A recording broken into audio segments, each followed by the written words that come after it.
Marcus Booker, 37, a black American mechanic from the east side of Charlotte, North Carolina, stood outside an Italian restaurant in Uptown, wearing a freshly pressed blue shirt that still showed faint motor oil at the knuckles. He had driven past the entrance 3 times before he pulled in. He had never seen her face. He only knew her name, Eleanor. She came toward him slightly, out of breath, one strand of hair loose from its place. Before Marcus could speak, she leaned into the space between them and whispered exactly 5 words that froze him where he stood. The morning that led to those 5 words started the way every morning in the Booker household started.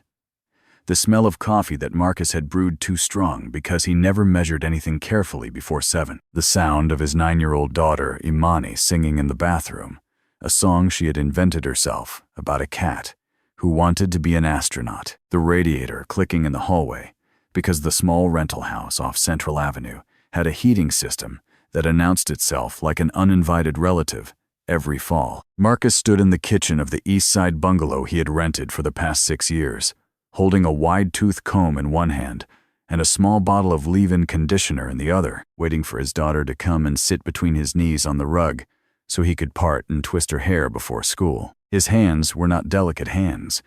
They were the hands of a man who had spent 18 years under the hoods of trucks and sedans at a shop on North Tryon Street. The knuckles were thickened. The cuticles were stained in places that no amount of soap would lift. But when Imani came and sat down and tilted her head back so he could reach the crown, those same hands moved with a patience that surprised people who had only seen him working a transmission. He had taught himself to braid by watching tutorials on a cracked phone late at night for almost a year after his wife passed away. Naomi had been the one who knew how to do hair. After she was gone, there had been no one else. So Marcus had learned. His co-worker at the shop, a wide-shouldered man named Darius, had been trying to set him up on a blind date for the better part of 4 months. Darius was not aggressive about it. He was the kind of man who wore people down the way water wore down stone, with patience and small repetitions. A comment here, a name drop there. There is somebody I think you would actually like, man. No pressure. Just one dinner. Marcus had said no 12 times in 12 different ways, and Darius had accepted every refusal with the calm of a person who already knew he would eventually win. Darius won on a Tuesday afternoon in the break room when Marcus was eating a turkey sandwich and was not paying close enough attention to mount a 13th defense. By the time he registered what he had agreed to, Darius was already typing the restaurant address into his phone. Her name is Eleanor, Darius said. She is good people. That is all you need to know going in. Imani found out the way Imani always found out things. By being 9 years old and paying close attention to everything, while appearing to pay attention to nothing. Marcus had mentioned the dinner to Darius on the phone that evening, while Imani was supposedly absorbed in coloring at the kitchen table. By the time he ended the call, his daughter was watching him from across the room, with an expression he had learned to recognize. The barely contained delight of a child who had just been handed a piece of grown-up information she had no intention of giving back. She did not ask a single question. She just smiled, the kind of smile that meant she had filed everything away for later. And she said, with the certainty of a small judge delivering a verdict, "You have a date." "It is not a date," Marcus said, which was technically a lie. Imani's smile told him she knew that too. She did not bring it up again until the afternoon before the dinner, when she appeared in the doorway of his bedroom while he was standing in front of his open closet with the look of a man trying to diffuse something he did not fully understand. His usual clothes, the ones he wore to the shop every day, suddenly seemed inadequate. He owned 3 collared shirts. He was unsure which of them said, "I am a trustworthy person, and I am not going to be strange about this." Imani pushed past him into the closet, studied his shirts for approximately 4 seconds, and pointed. "The blue one," she said. "Why the blue one?" Marcus asked. "Because warm colors keep people feeling warm," she said. "People trust warm colors." She delivered this with the complete certainty she brought to most pronouncements, as though the answer had been obvious all along, and she was simply helping her father catch up. Marcus put on the blue shirt. Imani followed him into the small bathroom, stood on her tiptoes, smoothed his collar down with both small hands, and pressed out an invisible wrinkle with a focus that was almost painful to watch. Then she stepped back, tilted her head, and pronounced him acceptable. It was while he was reaching for his good jacket, the one that did not smell like the garage, that Imani slipped behind him and pushed something small and folded into his left breast pocket. He felt it land. By the time he turned around, she was already backing toward the hallway, both hands behind her back, grinning. "What did you just put in my pocket?" he asked. "Nothing," she said. "Imani, it is a good thing," she said. "Do not take it out unless you need it. And do not show her right away. Only if it feels right." Marcus reached for the pocket. Imani held up one hand like a crossing guard. "Dad."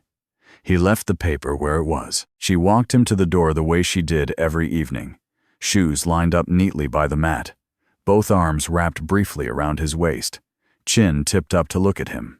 Something different in her face tonight, something older than 9. "Do not be scared," she said. "Just be kind. That is all you have to do." It was at the door that Mrs. Loretta Hayes, the retired school teacher from 3 houses down, who had been watching Imani 2 or 3 evenings a week for the better part of 5 years, said the sentence that made Marcus pause with his hand on the screen handle. "Oh, by the way," Loretta said, in the casual tone she used for things she did not realize were significant, "your girl was on the phone for about 15 minutes last night, laughing the whole time. Sweetest sound I have heard all week." Marcus turned around slowly. Imani was crouched by the coffee table, lining up her crayons by color. She did not look up. "Who was she on the phone with?"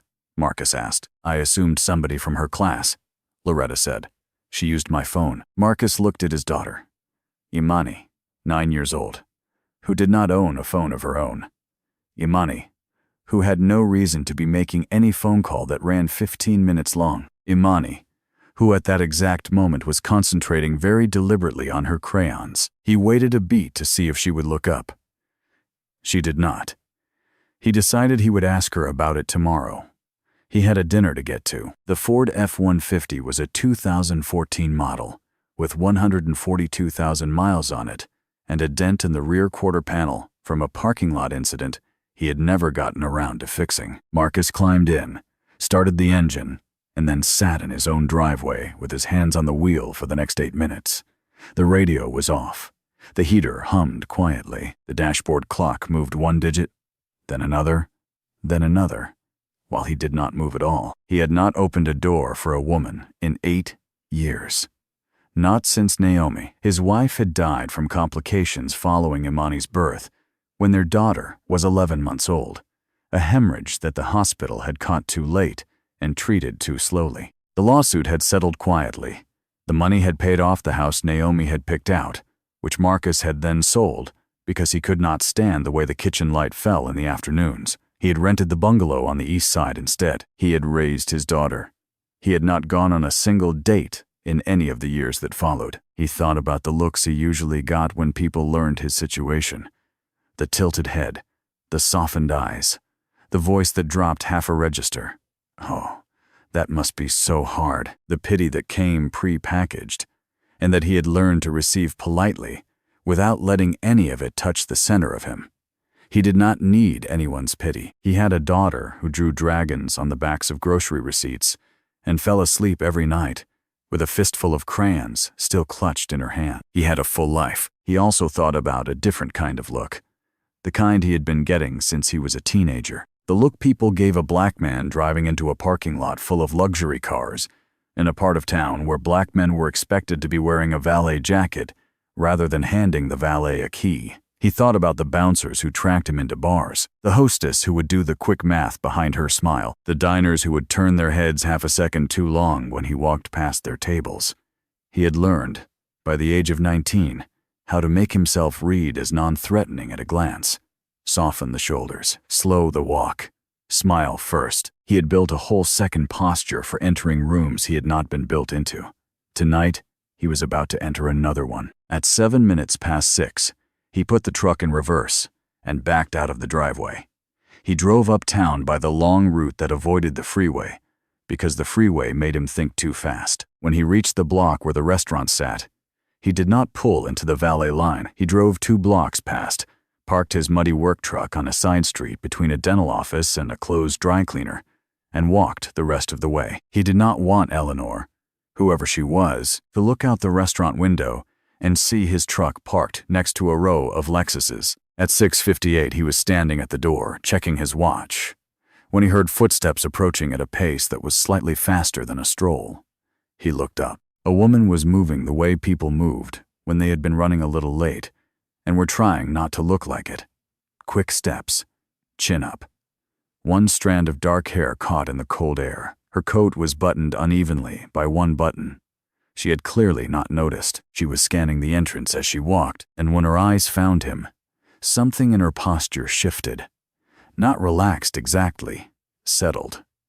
The way a person settles when she realizes she has found the right place she was looking for. She was white, mid-30s, pale skin gone slightly pink from the cold, a small silver pendant at her throat. Marcus, in the half-second it took her to close the last few feet, registered the fact of her, and the fact of himself standing there, and the fact of the doorway between them. He had a heartbeat to decide what kind of evening he was going to have. He reached out, calmly, and pulled the door open for her. She stepped into the warmth of the entryway.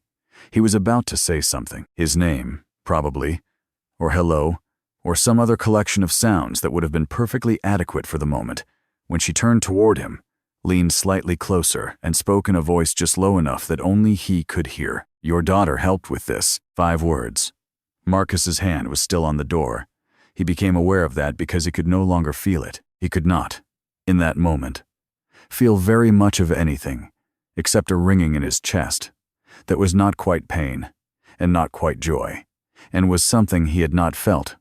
In so long, he had forgotten it had a name. In his head, the pieces snapped together with a quiet click. Loretta's voice at the door earlier that evening. The girl was on the phone for about 15 minutes last night, laughing the whole time. Imani crouched by the coffee table, not looking up, the folded paper in his breast pocket that he could feel against his ribs even now. His 9-year-old daughter had not just been told about this dinner. She had reached out to the woman his coworker was setting him up with. She had called this stranger from Loretta's kitchen phone. She had spoken to Eleanor. She had laughed for 15 minutes. She had planned something her father was only now beginning to understand the shape of. Eleanor was watching him with an expression that was carefully neutral. No smugness, no performance, just a kind of quiet attention, as though she understood that this was a lot to land on a man at a door, and she was willing to wait for him to catch up. The door swung shut behind them. The warmth of the restaurant pressed against the cold that had followed them in. Marcus stood in the small entryway and looked at this woman he had never met, with her uneven buttons, and her loose strand of hair, and her completely steady eyes, and felt the floor shift an inch beneath his feet. He had 2 choices. He could pretend he had not heard her. He could let the moment pass and steer them both onto safer ground. He had been a reliable architect of safer ground for 8 years now. Or he could ask. "How?" he said. "How do you know about my daughter?" The hostess took their coats.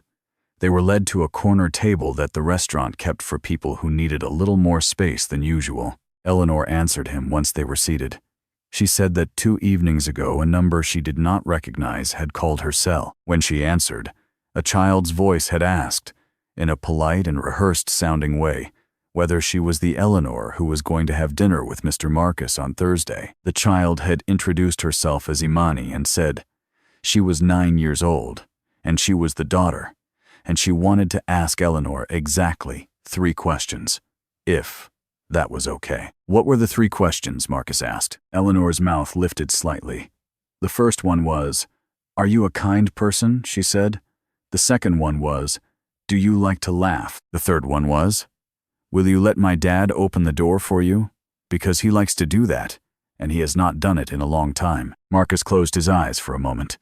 When he opened them again, Eleanor was watching her water glass. "I should probably not have led with that at the door," she said. "It was," he agreed. She laughed, a short, embarrassed laugh. Something in his chest loosened a fraction. He reached into his breast pocket. The paper was still there, folded into a careful small square. He unfolded it on the table, smoothing it flat with one hand. It was a crayon drawing, 2 stick figures sitting side by side, their oversized hands joined in the middle. Smiles, but the shy kind. Beneath the drawing, in Imani's slightly uneven lettering, were 2 lines of text. Be kind to her. Maybe she is lonely too. Marcus pressed 2 fingers against the edge of the paper and breathed through the thing that had tightened in his throat. She is 9, he said. How long has it been just the 2 of you? Eleanor asked, gently. 8 years, he said. Her mother passed away when Imani was 11 months old. Eleanor did not offer the tilted head. She did not do the soft voice. She just nodded once, the way a person nods when she is filing information away rather than performing sympathy. They ordered. He learned that she worked in landscape architecture, that she had moved to Charlotte 4 years ago from a town outside Asheville. She learned that he had been a mechanic since he was 19, and that he had recently learned, through necessity and many late-night tutorials, how to do a French braid. They were somewhere between the main course and the question of dessert when Eleanor's hand moved to her bag. She took out a wallet, worn leather, soft at the corners. From inside it, she removed a piece of paper, old by the look of it, the kind of old that meant it had been folded and unfolded so many times that the creases had gone white, and the paper itself had taken on a color that was not quite yellow, but was not white anymore either. She set it on the table between them. Marcus leaned forward. The drawing was in pencil, not crayon, but the same essential language. 2 stick figures, one sitting down, shoulders slightly curved, one standing beside it, with one arm extended, touching the seated figure's shoulder. Below them, in small, careful letters that must have been written by a young hand, were 6 words. It is okay. I am right here with you, sis. My little sister drew that for me, Eleanor said. I was in 7th grade. I had told her I felt invisible at school, that I went every day and it was like nobody could actually see me. She was 8. She could not fix any of it, so she drew me a picture instead. I have kept it ever since. It has been in my wallet for I do not even know how many years. I stopped counting when I saw the corner of paper sticking out of your pocket at the door. I just knew it was the same kind of thing. Children try to fix things in the only currency they have. The same reason every time. Marcus held the folded square in his palm and looked at the worn pencil drawing on the table and felt, for the first time in a long time, the particular vertigo of being seen. It was Marcus who noticed the couple first. 2 tables over to his left, a man in his early 60s with a tailored gray jacket and a heavy steel watch, and his wife, lacquered hair, a string of pearls. They had glanced over once when Marcus and Eleanor were brought to their seats. He had registered it and let it go. They had glanced over again when the waiter took their order. He had let that go too. The 3rd glance was longer. The 4th came with the man leaning sideways toward his wife and saying something behind his hand that produced a small, tight smile on her face. Marcus had been around long enough to know what was coming. He felt the heat begin to rise at the back of his neck, the familiar heat he had learned to swallow at 16, when a clerk at a hardware store had followed him through every aisle, pretending to restock shelves that did not need restocking. He kept his face still. The man at the next table set his glass down, turned his head just enough to make sure the angle was right, and said, in a voice pitched precisely loud enough for the surrounding tables to hear, "This is a nice neighborhood. I would have thought there were more appropriate places for that kind of date." The room did not go silent. It did something quieter than that. It thinned. The conversations nearest the man's table dropped half a notch in volume. A fork stopped. A waiter halfway across the room turned his head without turning his body. Eleanor set down her own fork very slowly. Marcus felt the familiar machinery start up inside him. Pay the check. Stand up. Apologize quietly. Walk out without making a scene. He was reaching for his wallet. Eleanor did not stand up. Eleanor did not raise her voice. Eleanor turned in her chair toward the man at the next table with a calm that was so complete it made the people watching forget, for a second, that there had ever been a different temperature in the room. She looked at him for a long moment, as though giving him a chance to reconsider in private. The man held her gaze. He had committed. This man, Eleanor said, with one small motion of her hand toward Marcus, just held the door open for me. which is more than my own father managed in 28 years. When you learn how to do that, you can have an opinion about where I sit. She turned back to her plate. She picked up her fork. She did not look at the man again. The wife at the next table had gone the color of her pearls. Before the man could find whatever sentence he was reaching for, the manager of the restaurant was at his elbow, having come across the floor without any of them quite noticing. A small, neatly dressed woman in her 50s. "I would like to ask you to settle your check, sir," the manager said, in the same calm voice Eleanor had used. "We do not seat that particular kind of guest at this restaurant. Your meal is on the house. Your coats are at the front." The man's mouth worked for another moment. His wife was already standing. They left in the kind of silence that follows the door closing on a conversation everyone in the room had pretended not to hear. The manager paused briefly at Marcus and Eleanor's table, laid one hand lightly on the edge of the table and said quietly, "Dinner tonight is also on the house. I am very sorry." Marcus let his breath out slowly. Across the table, Eleanor picked up her water glass with a hand that was steadier than his own. "I am sorry," she said. "I should not have spoken for you." He shook his head. "No," he said.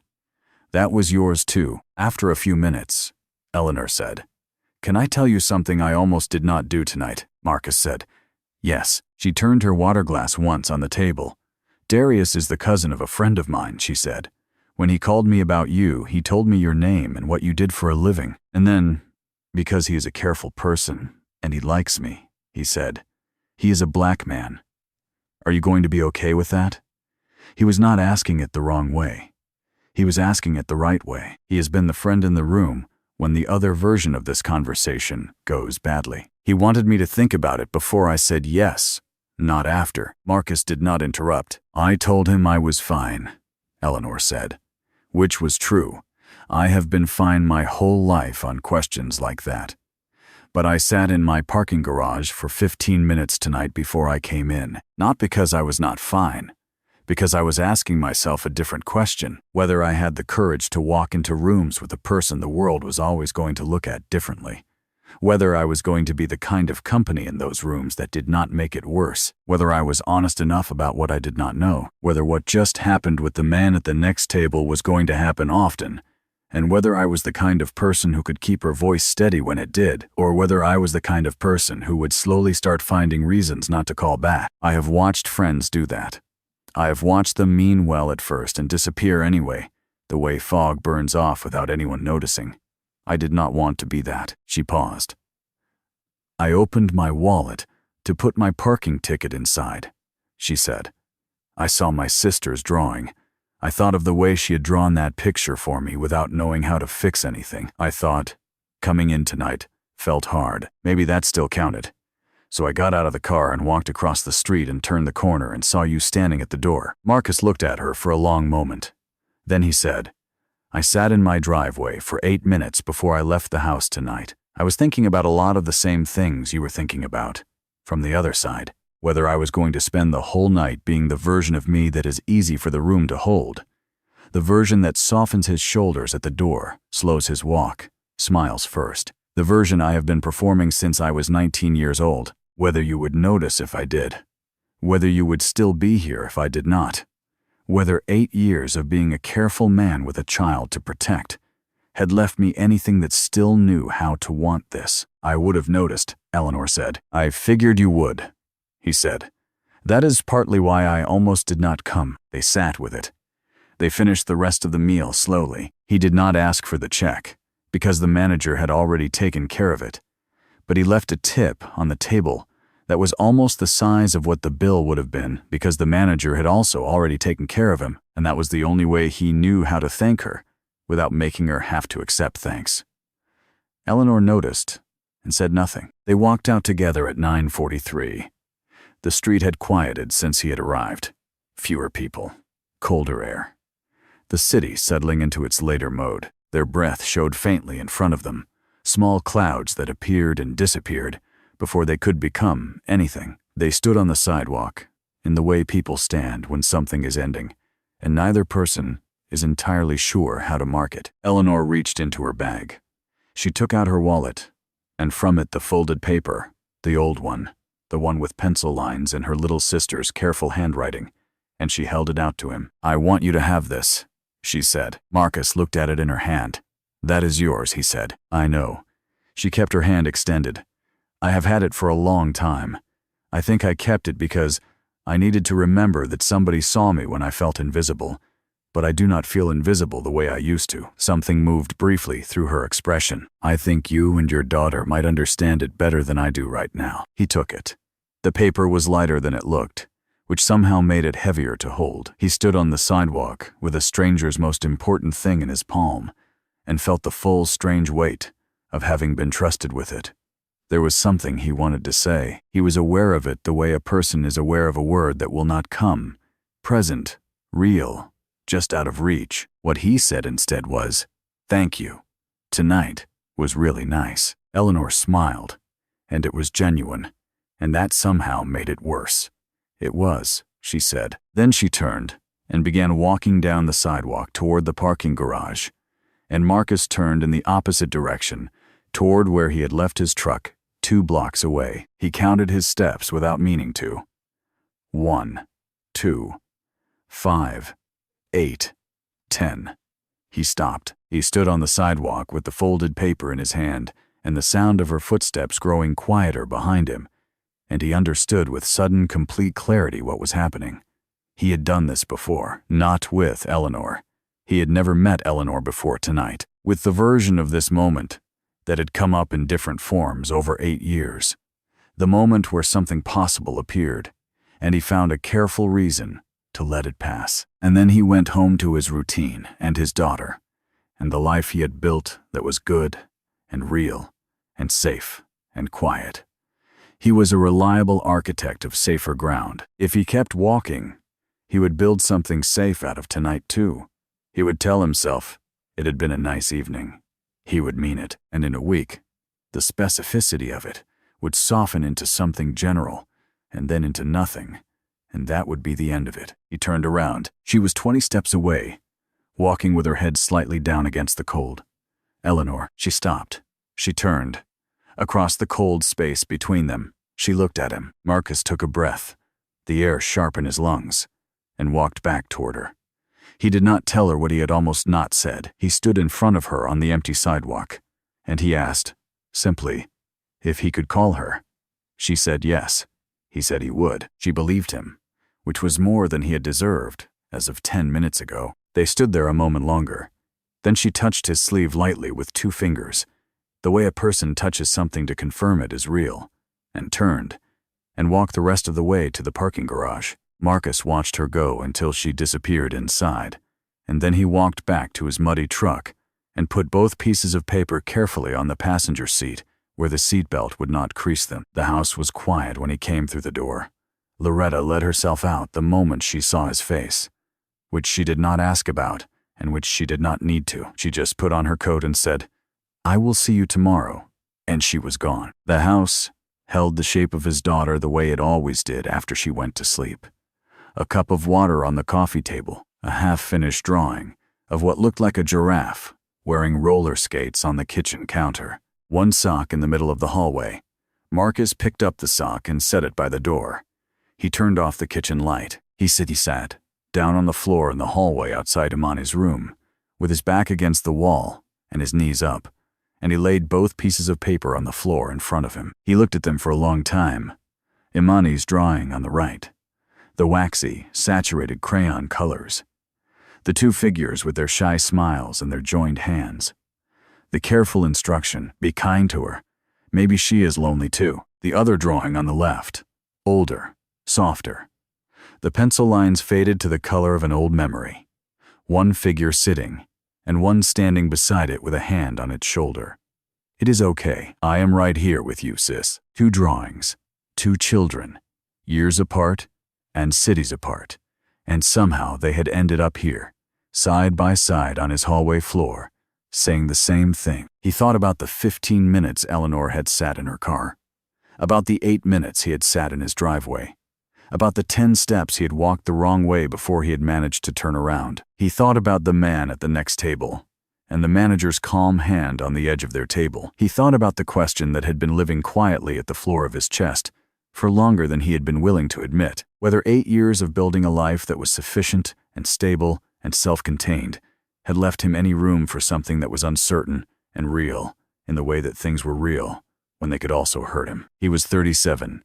He had a daughter who picked up a stranger's phone number and made a 15-minute call because she believed kindness was a practical force in the world. He had spent 8 years being exactly enough. He had never asked himself whether he was allowed to want more than enough. There was a sound from inside her room, a small rustle, then the soft thump of feet on the floor. The door swung open and Imani appeared in the gap, squinting against the hallway light, her hair loose on one side, wearing the pajamas with the small stars on them. She looked at her father sitting on the floor the way children look at adults doing inexplicable things, curious but unsurprised. She came and sat down beside him, leaning into his arm.